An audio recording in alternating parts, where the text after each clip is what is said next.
Hello, welcome to a new video. Today I'm bringing you my June wrap up, and it is my biggest wrap up ever, so I'm gonna try and keep things quick and snappy with each book because we could be here a long time. So if you cast your minds back to end of May when I posted my June TBR, I had to stand up to hold the stack because there was 23 books. Now, whilst I did switcheroo a few books because I changed my mind, I did read 23 books in June, which has broken my record because the most I had read in a month before June 2022 was 22. Funnily enough, that was in June 2021. So June is apparently my month for reading lots. Next year we'll see if we can get to 24, yeah? Maybe? But I really enjoyed almost everything that I read, and let's just get on with it because there's 23 books to get through here.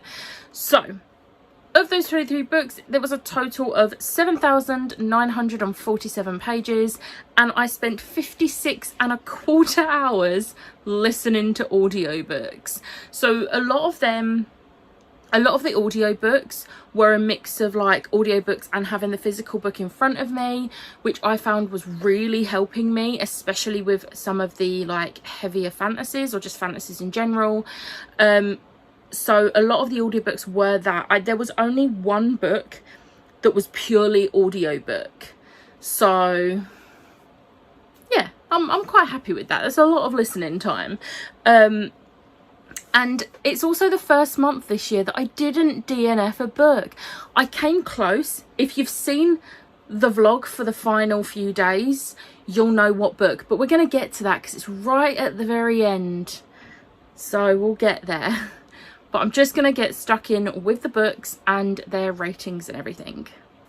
So first up, I started off the month with a few of my smaller reads. So I started off with Loki, Mistress of Mischief. This is by Straczynski, J. Michael Straczynski. This is one of the very many takes on MCU Loki, but Mistress Loki. Look. This was really good. I really liked how, like, I know Loki in general is a mischievous character, obviously, but I loved how cleverly mischievous in this one. It was brilliant. And there was like talks of Sif and Boulder, and it was just so good. And I really enjoyed it, and I would definitely read it again. This was a 5-star for me. The art style was absolutely stunning, and I just absolutely loved it. Next we went for another small read, and it was The Deep Sea Duke by Lauren James. This was a 5-star. If you have not read The Starlight Watchmaker, read it and then read this. This is the second book, obviously. These are the most adorable reads ever. They are also very short. They're like 100 and something pages each. I think this one it was 109 pages, and I think the first one is around the same. They are so adorable. They're queer, they're beautiful, and I love them like so much. They're so cute, and oh yeah. The next one is one where I sort of like deviated a little bit from TBR, and I read Journey into Mystery by Kieran Gillen. So this one was a 4-star. This is another take or another Marvel comic for Loki. This is one where he's been reincarnated into a child version of Loki, and well, a teenage version of Loki. And I love Loki as a teenager. Like, the character is just so funny. And obviously Loki did some really evil things, got reincarnated to be better, and it's Loki. You can expect mischief, and teenage Loki with a mobile and like Midgardian stuff was just brilliant, and I really enjoyed it. It is set on Asgard and also in Hell with Hela. It was really cool, and I really enjoyed this one. It was so much fun, and this one was actually on Kindle Unlimited, so that's how I read it. And if you're into Marvel comics and you've got Kindle Unlimited, definitely give this one a go because it was so good. On the same vein with Kindle Unlimited, I discovered Frost Giant Loki by Lisa Penn and Natasha Lux, and this was so good. It was not very long at all. It was literally 153 pages. It was on Kindle Unlimited, but it was so good. There is a sequel coming out, which is going to be Hades, and it's going to follow a different character that's mentioned in this book, but I am very excited for that. This one was amazing. It was a 4-star. It's not, I mean, it's kind of not often that these sorts of books will get a 5-star from me, so I'm not that shocked that this only got a 4-star, but it was a very high 4-star and I really enjoyed it. Cannot wait for the sequel, and it's very smutty.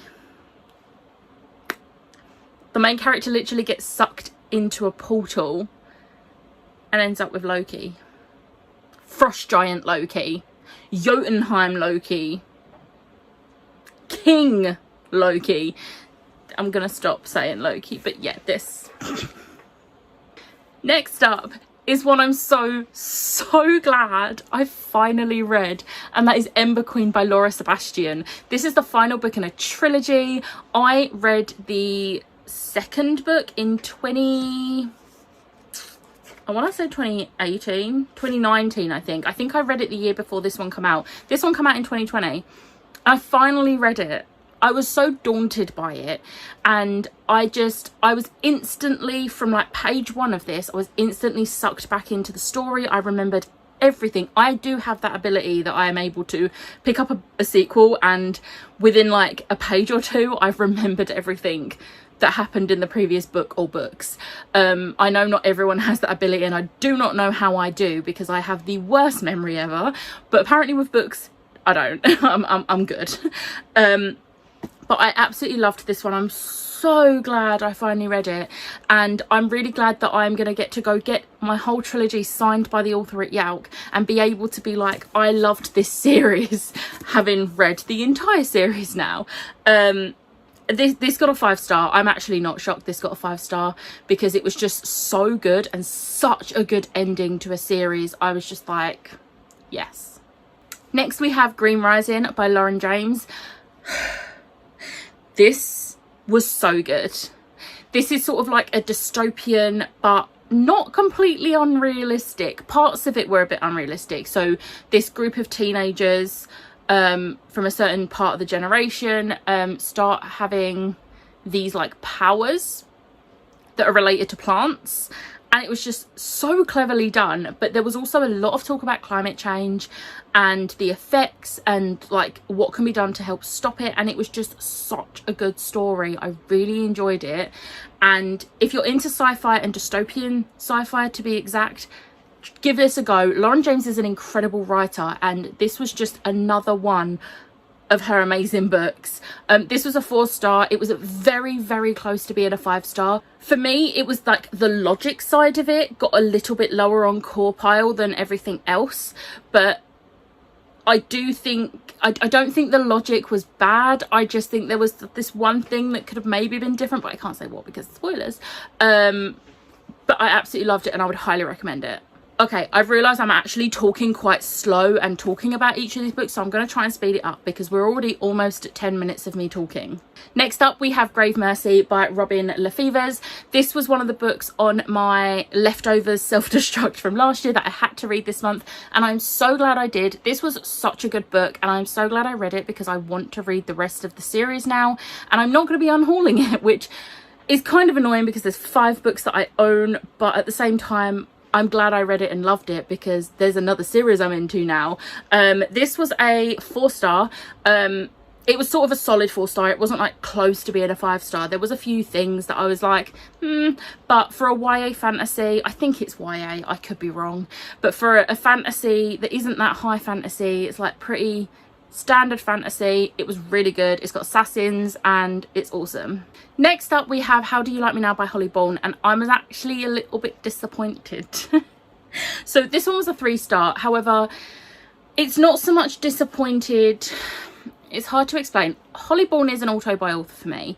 However, this is the first of her adult books that I've read, and I'm not 100% certain if her adult books are for me. I love her YA books. Her YA books are auto-buy for me. However, I wasn't a massive fan of the plot in this. I felt like there was one thing in particular that should have happened earlier in the book, and then the end of the book would have been so much better, so different, and it just really annoyed me that this one thing in particular happens right near the end of the book. I felt like it was way too late, and I didn't enjoy that side of it. The main character really annoyed me at parts, but I understood where she was coming from. So yeah, it was a 3-star. I don't know if I'd ever read it again, which is a shame, but I'm glad I have finally read it.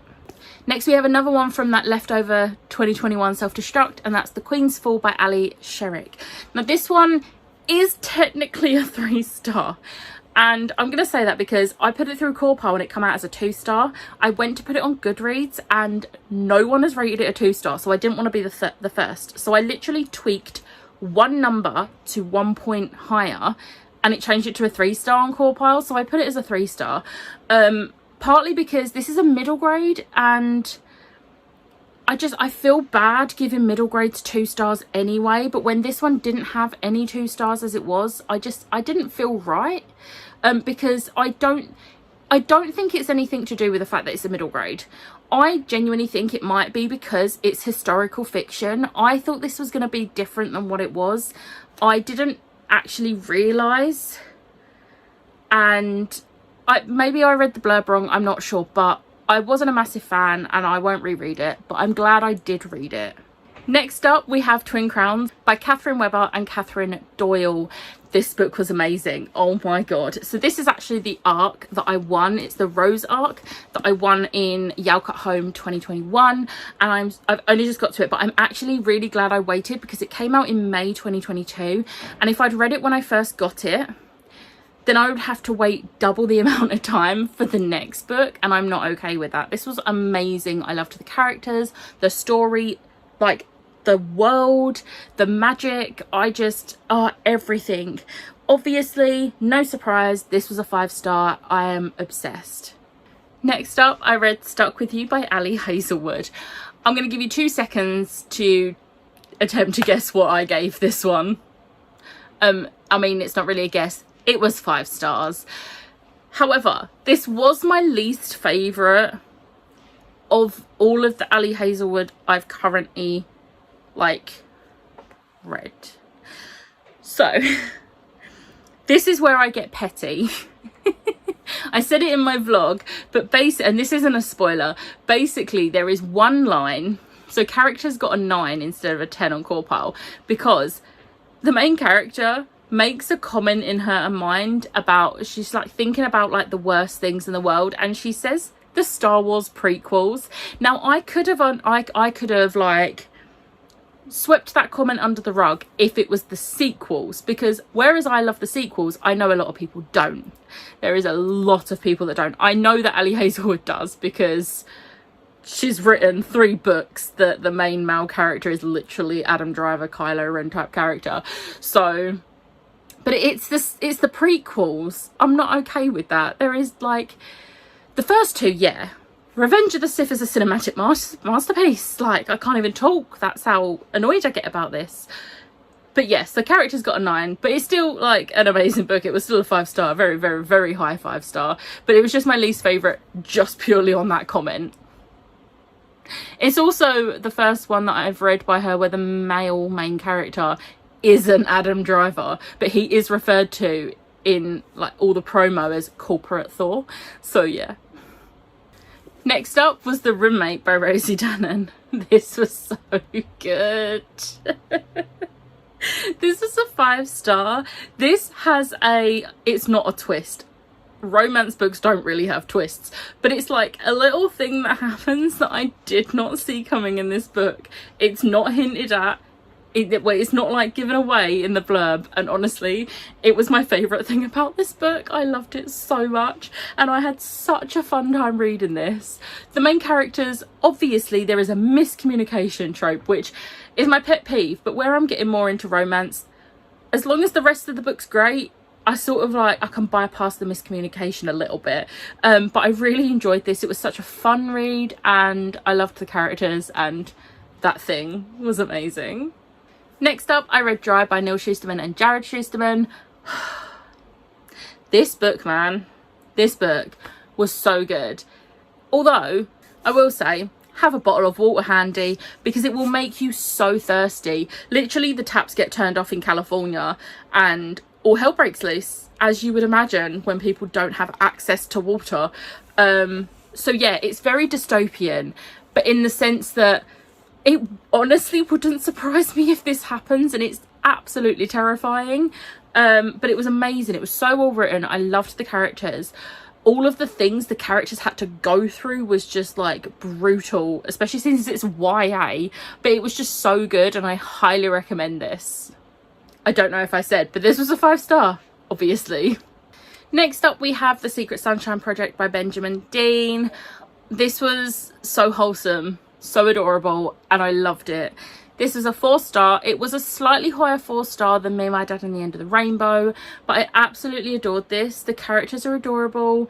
The whole like plot of the story is so cute. There's a moment near the beginning that's a bit like heart-wrenching, and like it follows on, and it's just so beautifully written. I loved this so much and highly recommend it. Next up, I finally read Emma by Jane Austen, and it was a 3-star. I already have forgotten everything about this book, other than she's a bit of a matchmaker, but that's like the one thing that I think everyone knows about this book, whether they've read it or not. It just didn't stick with me. It might be my least favourite Jane Austen I've read so far. It had no business being as long as it was. Like, I don't know. I wasn't a big fan. I liked Emma as a character, but she did also grate on me a bit sometimes. So, yeah. Next up, Friends, I Did It. I read A Game of Thrones by George R.R. Martin.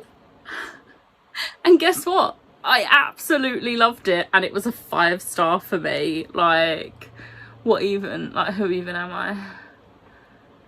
Like, I've had this whole series for years, and that was why I put this one on my self-destruct, because I was like, I either need to read it or get rid of them.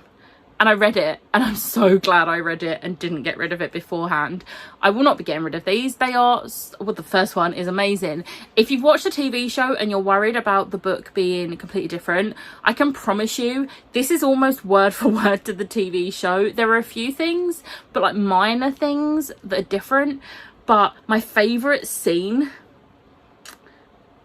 is in this book, and it's glorious. I'm so glad it happened, and I just am so glad I finally read it. It was a 5-star. 5-star.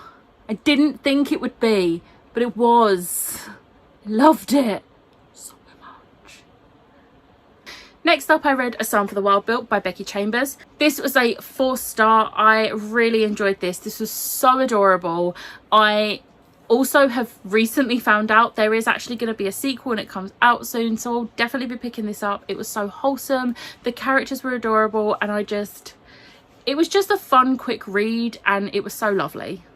Next up, we have The King is Dead by Benjamin Dean. Yes, this is a physical arc. I know I've talked about it a lot, but I still cannot believe I got a physical arc of this book. It was one of my most anticipated books of the year, and it didn't disappoint. This was a 5-star, easily. Easily a 5-star. It was so incredible. Just amazing. I absolutely loved this. There was like twists and turns that you didn't see coming. There was like family relationship, friend relationships, relationships. There was backstabbing, betrayal, secrets. It was like, I think someone has like said this is like Gossip Girl but royal, and I'm just like, yes it is, and I love it. I'm here for it. It was so good. Everyone needs to read this. This is my new like book I'm on a hype train about. It's so good. It's just come out as well, so go buy it. Next, we have Norse Mythology by Neil Gaiman. This was a 4-star for me. This was so good. I learned so much about Norse mythology from this.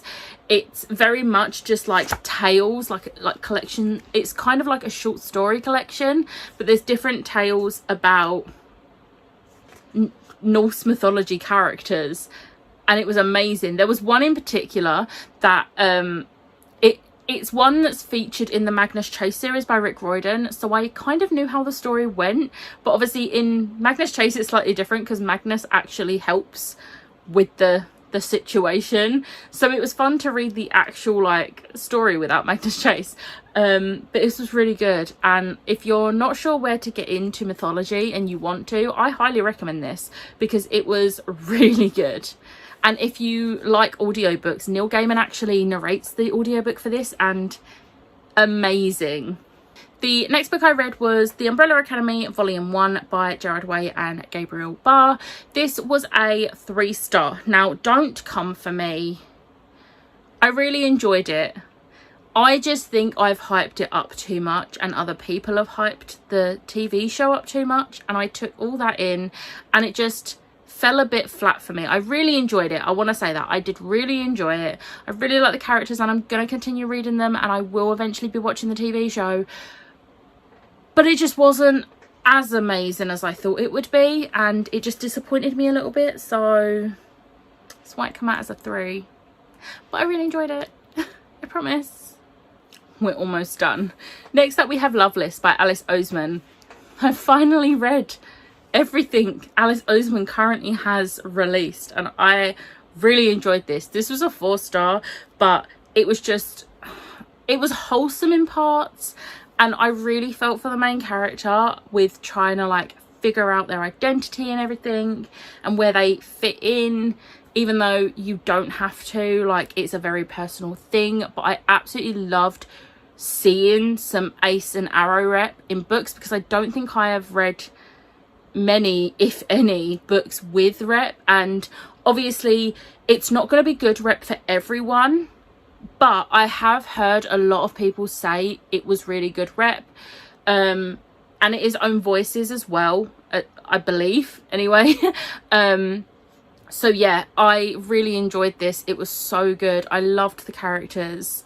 I loved the like found family aspect of the friendship group, and as someone who never went to university, I really enjoyed the university aspect of it, because I sort of like felt like I was vicariously living through the characters going to university. So yeah, I really enjoyed this. Next up, we're gonna end this month on a high, but first let's talk about my probably most disappointing read ever. So expect to see this on that video at the end of the year. Last Sacrifice by Rochelle Mead. This was a 2-star. 2. There is a trope in this that is an instant DNF for me, usually. The only reason I didn't DNF it was because I was so close to the end, and it's the last book in a 6-book series that I have dedicated my months to for the last 6 months. So I wasn't giving up that close to the end. But yeah, I just was not happy. I was so disappointed, and trash. Yes, I threw it and nearly knocked all my books over, but it deserves it. It's gone. Bye. Not gonna dwell on it. If you want a spoilery bit to like know what the thing is, check out my vlog. Put it up here, because I went into detail and did the whole like, if my hand's up I'm talking about spoilers, when it put it down you're safe. So yeah, you can check that out if you want. And then, as I said, we're ending the month on a high. It was a 5-star, but it was a reread, so kind of cheating. But it was Clockwork Angel by Cassandra Clare. I forgot how much. That's a lie. I don't think I could ever forget how much I love this series. But just going back into the series just made my heart so happy. I love the characters in this. My all-time favourite Cassandra Clare character is in this series, and he's my world. I love him so much. And look at those tabs. I'm really excited for the live show of this. It's going to be so much fun. So yeah, so that was everything. That was all 23 books. If you're still here, you get a round of applause for that, because this is going to be a long one. I'm going to try and edit out so much. We'll see what it ends up being, but if you did get to the end, thank you for watching. I hope you did enjoy. If you did, hit the like button, hit the subscribe button. Let me know in the comments below what your favourite read of June was, and I'll see you next time. Bye.